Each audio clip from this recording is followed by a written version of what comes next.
Hello, Namaskar, and welcome to the CAA Show. CAA, as all of you know, is Conversations and Analysis, and my name is Juggi Bhasin.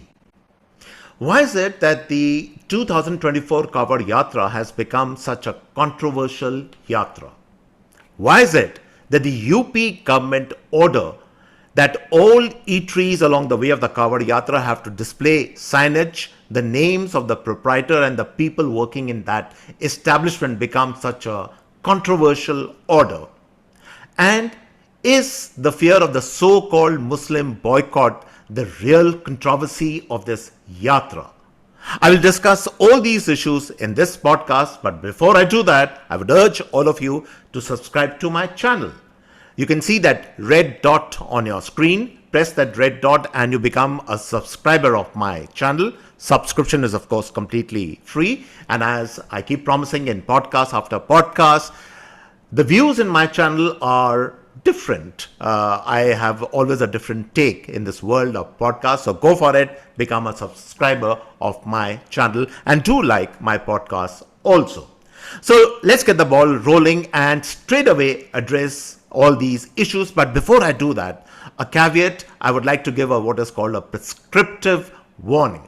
This is a sensitive issue. It's an issue which involves communities, and therefore, as I always do in my podcast, I'm not going to be taking any sides. I always have what is called a centrist position of Indian politics. I'm going to take that position also. I will give you certain facts about this entire issue, and then I will give you my observations, my comments on these issues.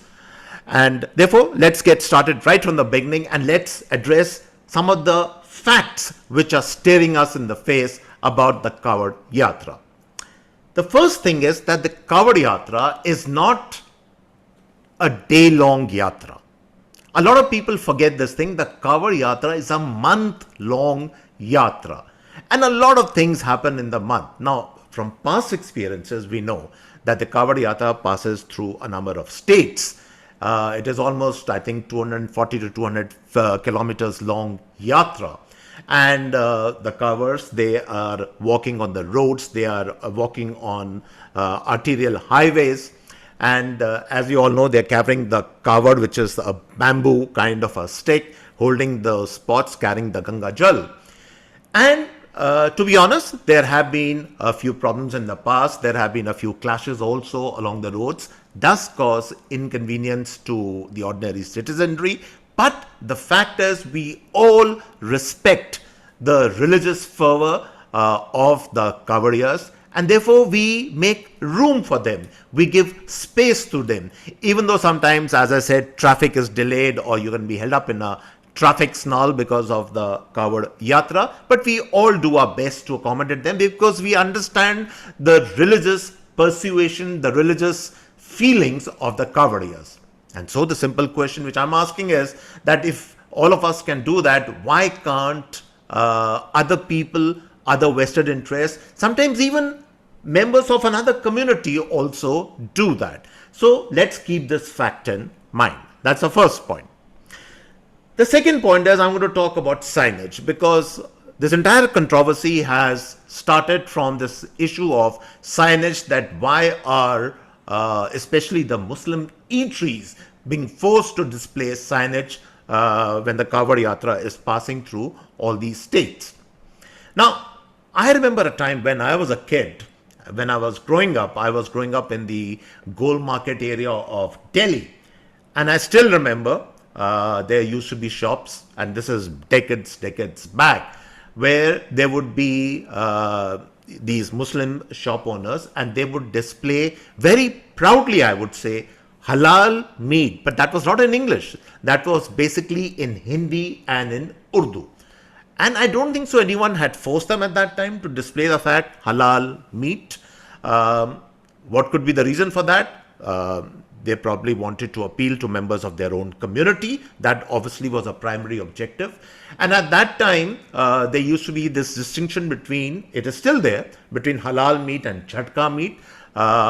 Hindus and Sikhs would prefer jhatka meat. The Muslims would be preferring, would go for halal meat.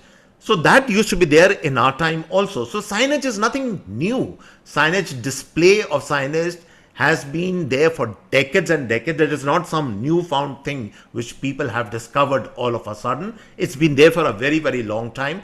And it has always been there for the right reasons, not for the wrong reasons. That's another fact. People want to display it, they want to inform, they want to not educate, but they want people, sometimes of their own community, to come and buy goods from there. That was the purpose of the signage. So let's keep this fact number 2 in mind.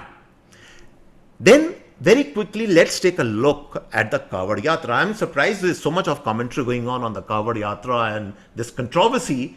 Nobody is even trying to understand the basics of this problem. Let's address the basic issue that what is the Kawariya Yatra all about? The Kawariya Yatra is not a political procession. It is a religious procession. It is a religious yatra. It is not a day-long yatra. As I said, it lasts for nearly 1 month across various states, across the main highways. That is the Kawariya Yatra. Now, again, I'm going to give you another very interesting example. When the month of Ramazan or Ramadan, as we say, happens for the Muslims, then most Muslims I know, they do fasting during the month of Ramazan, which by the way also carries on for nearly a month. Now, why is it that people don't object at that point in time? After all, we give space to our Muslim brothers and they have every right to fast during that time, and nobody is forcing them to eat anything at that time. Why is it that all the objections come up when the Kawariyas are doing their yatra for a month? This is another fact we have to keep in mind, that these processions, these events are basically religious in nature. There are certain religious features of all these events which have to be not only kept in mind, but they have to be diligently observed. And that's the point of this entire yatra, which is the point which is a lot of people don't understand, that if we can do observe then all the right things about, let's say, the month of Ramazan, then why can't we observe all the rules, regulations, all that goes into the Shiv Bhakti, all that goes into the religious fervor of the Kawariyas for that 1 month? Why should there be double standards out here? This is another fact that we need to keep in mind. Let's then talk of another fact, which is I call fact number 4 in this entire controversy. The fact also is that there are a lot of these eateries along the way, because the Kawariyas, they have to rest when they are going on their month-long procession. They have to eat, they have to drink water, and therefore they usually step at all these roadside eateries, dhabas. They purchase food, fruit or whatever from the vendors which are there along the roadside. Now, as I said, I give the example of Ramadan or Ramazan. Niceties are all the religious symbols, everything is observed there, as we should also. Now, the fact is the Kawariya at the end of the day is a Hindu. It is a Hindu religious procession.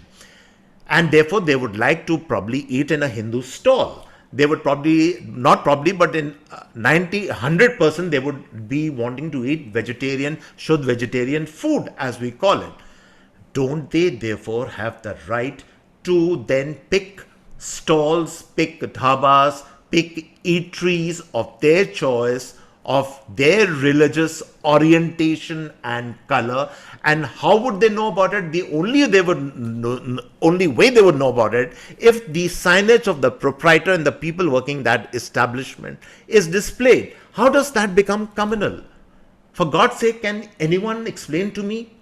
It is a matter of choice. It is not a matter of communal harmony. It is a matter of choice, that as a Kawariya, assuming I am a Kawariya, as a Kawariya, don't I have the right to eat in a place of my religious persuasion, in a place of my religious choice, where my religious niceties and rules and rituals are observed and kept? That is a simple question. It's a fact. This is not an interpretation which I'm giving you, but this is a fact which we very often forget when all these controversies, they erupt. Now, let's come to another fact.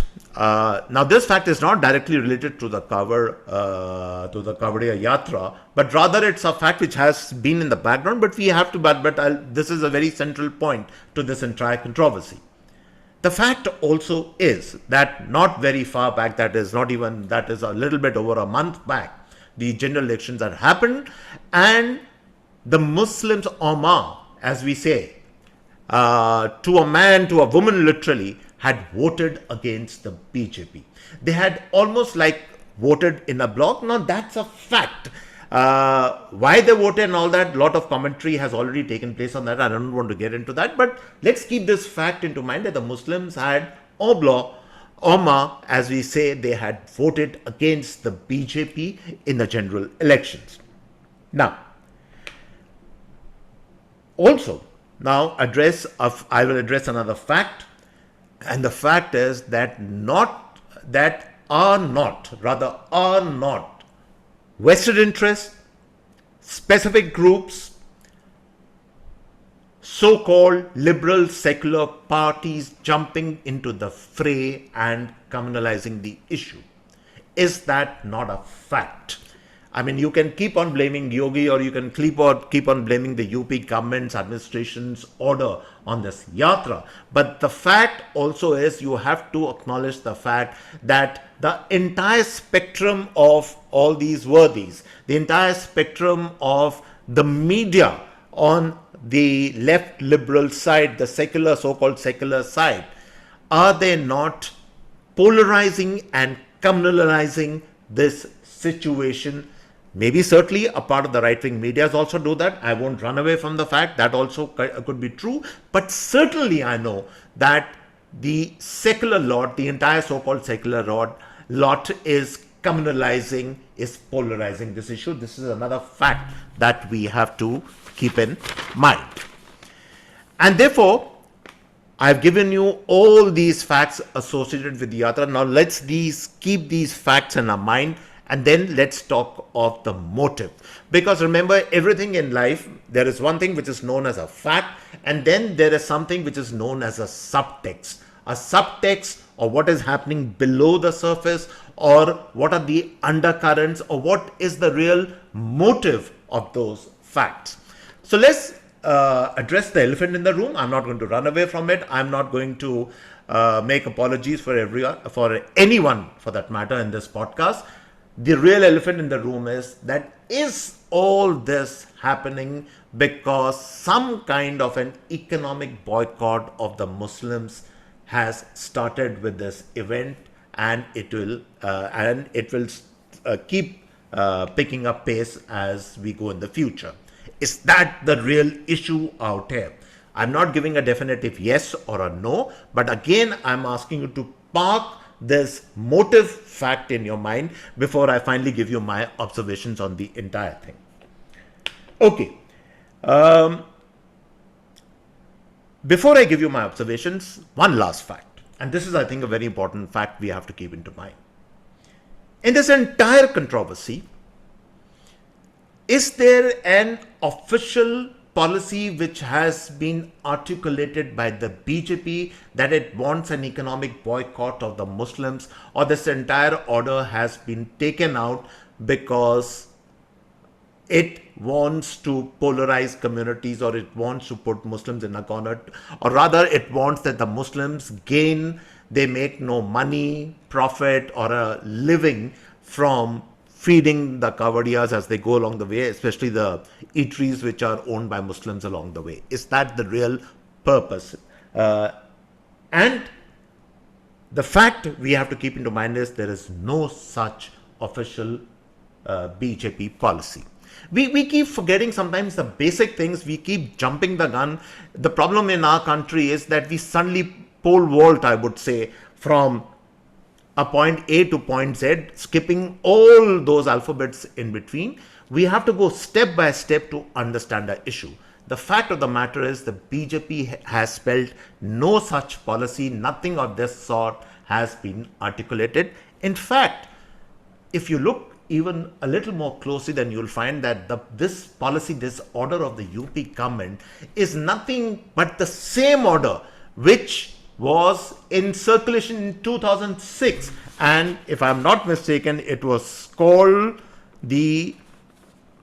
it was known as, hang on a minute, I'm not getting that exact name of the act here. Yeah, it was called the Food Safety and Standard Act of 2006. This is not something which a lot of people have been arguing. It's unconstitutional, it's illegal, nothing of the sort. I don't think so it can be challenged in the courts, because it was a policy which was already there. It was existing in 2006. The 2006 Food Act is part of that. This is just a reiteration. This act has been reinforced, or it has been brought back. And as I've tried to explain to you in the facts, that this act has come because the sensibilities of the Kawariyas, who to a man or a woman, they're all, of course, Hindus. Their sensitivities, their religious sensitivities have to be observed. They have to be kept in mind when this act was brought along. So this is another fact we have to keep in mind. And then I've given you all the facts. Now I'm going to give you my observation on this entire controversy. And maybe right towards the end, I'll probably give you the way forward. What can be the way forward, the way out rather, I would say, of these controversies.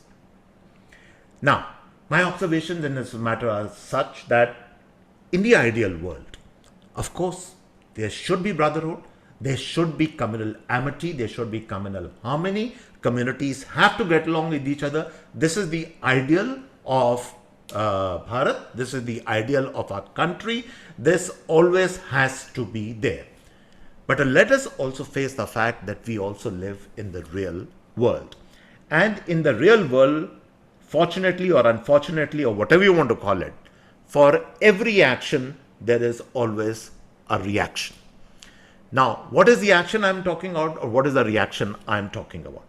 I'm talking about the fact that there was organized poll boycott of the BJP by the Muslim community during the 2024 general elections. Now, this is not something which I'm making up. This is a fact. We all know it. The facts and figures are out in the public domain, and this is a fact. And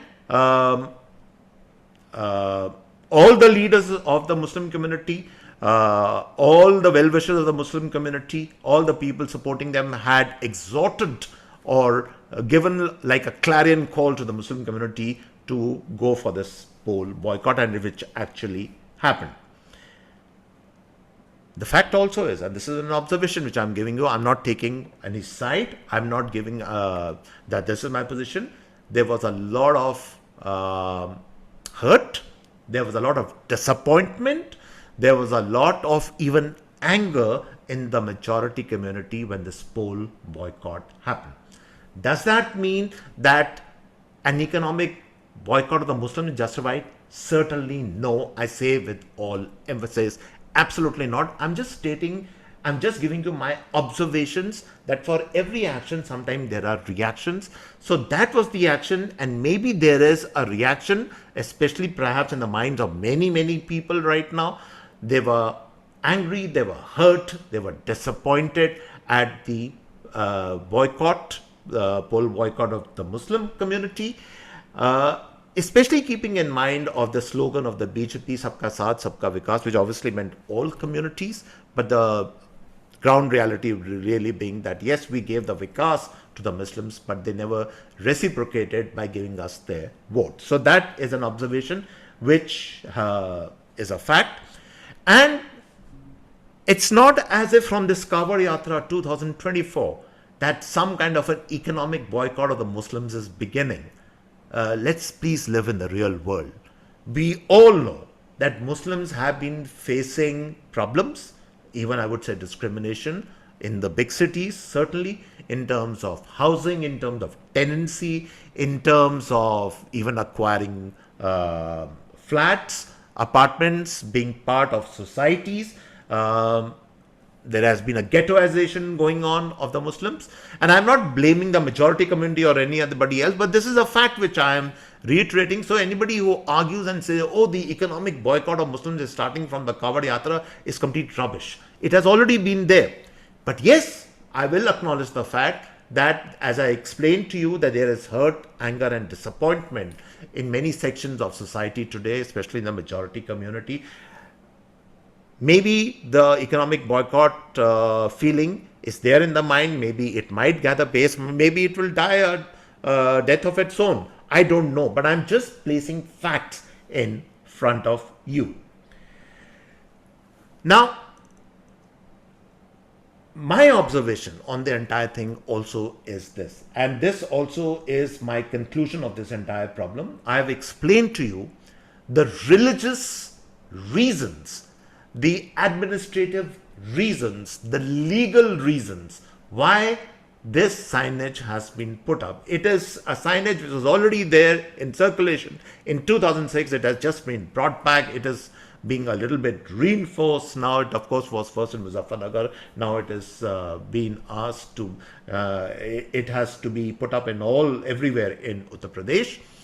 And I've given the reasons for that. There is nothing wrong with that. We are now reading subtext, reading between the lines. We are reading at the undercurrents what's going on. And I've given in the undercurrents also. But I also need to give you the way forward. How can we break this logjam? Because I've given you even the point of view of the people who are questioning Yogi and this order, that maybe there is a fear in their mind and economic boycott of the Muslims has begun or will start because of this order. But I've given you the real reasons why this order was completely justified. But what is the way forward of this entire thing? The way forward of this entire thing is that obviously if it concerns the Muslim community, and on that matter, let me also place another fact in front of you. The fact of the matter is that, and this is another fact which I should have explained to you, talked to you about a little earlier, sorry. But the fact also is that many Muslim eatery proprietors have been disguising their names and pretending to be, that their proprietorships are Hindu-owned, like Vishnu Dhaba or Shiv Dhaba, or whatever they have been calling it. They're actually Muslim owners. That is tantamount to fraud, considering the fact this is, as I said, it's a religious yatra. Everything has to be put out in front of people. As I said, if you can put out halal, then why shouldn't you put out the fact that you are a Muslim and there's nothing wrong? Please run your eatery, but if you put out your name, why should you hide it? Why should you disguise it with Hindu names? So that was another problem, another fact which we have to keep into mind. But I was talking to you about the way out, the way forward, and the way forward is this. Since by and large this concerns the Muslim community, the way forward is that the Muslims need to start thinking on their own. They don't need crutches of so-called secular parties, so-called liberal and left voices to champion their cause all the time. Because, and this is a fact now which I am saying, this is not an observation any longer. The fact also is all these forces, they secretly want the Muslims to always remain in a hole. They don't want to, literally, they don't want them to come out of the dark ages. They are even opposed to things like triple talaq. There's a recent order passed in Assam that girls below 18 in the Muslim Act, they cannot be married off. And they are opposing that also, which is shocking to my mind. But these forces, the very same forces, the media commentators, the social media groups, the social media channels, the political parties, the so-called secular liberal political parties, they all view the Muslims as obviously a vote bank, but they also want the Muslims to remain backward. That is secretly what they want, because only then they can run their politics. And even unfortunately, the present Muslim leadership, and you know the ones I'm talking about, all the people from Hyderabad and all these other great leaders, the Muslim leaders, they all want the Muslims to remain exactly where they were. They don't want them to come out of that hole from the dark ages into the light, to accept reforms, to maybe integrate and even try out, experiment with new political formations. They don't want that. They want them to as a cemented voting bloc. They're vested in to remain, and therefore, if the Muslims really want to shake out of all this, get out of all this, they have to shake off these interests. And I'll give you in final the most important example of this entire podcast, and that is of the Sikhs. After 1984, and we all know how the Sikhs were brutalized, they were burned, there were killings on the streets of Delhi. And you would expect a community to completely go down, completely be demoralized after those events. And please remember, I have grown up during the 80s and I still remember those days. And there was no one to comfort them. There was literally no one to wipe their tears. There were none of these so-called liberal thinkers, left thinkers, NGOs and all these platforms which keep voicing minority voices. But the Sikhs, as a community on their own, came back and integrated with the national mainstream. Nobody helped them, nobody asked them to, but they did it on their own. And they set an example for other communities, especially minority communities, that if you want to get out of the hole, if you want to think and fend, then you have to fend for yourselves. You don't need crutches of any lobby or any kind of ideology or any kind of so-called secular thinking. You do it on your own. And in that same spirit, I would say that if this controversy had broken out, if the Muslims had an apprehension in their mind about an economic boycott, what stopped them from, without taking the help of these so-called leaders and these vested interests, going and forming citizen groups and seeking a meeting with Chief Minister Yogi or with the BJP leadership at the center, talking to them, sitting across the table, talking to them, negotiating the entire thing? Why couldn't they have done that? But it's the same old story, falling back on the crutches of these elements. And therefore, as I said, bottom line is, they're still in that hole. They're still not coming out of it. Unfortunately, that is the only fact which is happening. Economic boycott of the Muslims. Maybe, maybe not. That, of course, all these answers we have no clear sight of at the moment. But the fact is that the backwardness still remains, because again, they go back falling on the crutches and depending on the crutches of such elements. The way forward, I'm repeating again and again for the last time, is that they need to start thinking on their own. They don't need others to think for them. That's the way forward. And if that starts happening, then there will be no such controversies. These are, as I said, the Yogi administration order is actually a very normal order for the sake of maintaining religious sensitivities. Actually, there's nothing more to it than it appears, but it, as I said, it can be interpreted any which way you like, which way your orientation, your ideology is. But specifically for the Muslims, the way forward is think on your own, and then maybe you will see the light of the day. And on that note, I come to the end of this podcast. Hope you really enjoyed this particular podcast. And as I keep saying, subscribe to my channel and you will be getting more and more of such different and new ideas from this channel. Goodbye and cheers to everyone.